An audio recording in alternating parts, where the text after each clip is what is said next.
kita rakitkan ini yang dalam box ini, box panel combiner ini ya, seperti yang di sana kita rakit dua ini yang untuk persiapan pasang pekan ini ya.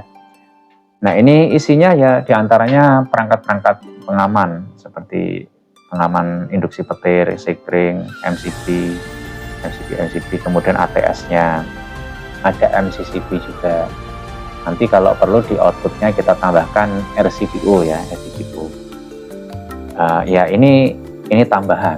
Jadi kalau memang merakitkan yang sifatnya lengkap, diinstal misalkan di rumah, kapasitasnya gede, ya kita rakitkan seperti ini.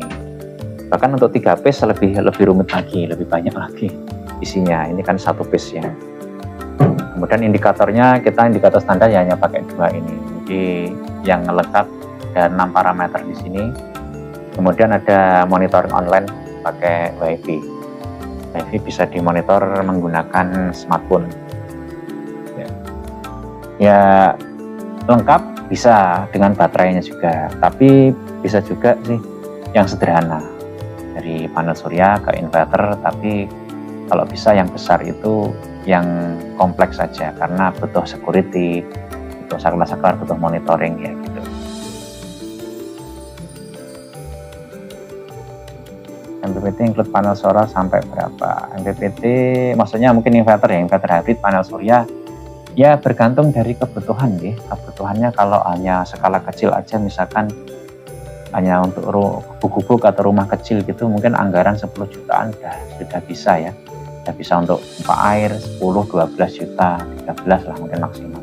Sudah bisa untuk masak magicom, pompa air, lampu-lampu, televisi. Ya rumah sederhana gitu. Belum termasuk kulkas, tapi kalau dengan kulkasnya ya butuh panel surya lebih banyak, butuh inverter yang gede, butuh combiner yang kompleks, baterainya juga harus gede. Anggaran pasti di atas 20 juta ya kalau ada rumahan, ada kulkas, ada pompa air, mesin cuci, ada banyak perangkat yang lain gitu ya, magicom, tentu anggarannya pasti lumayan banyak, 20 juta ke atas ya.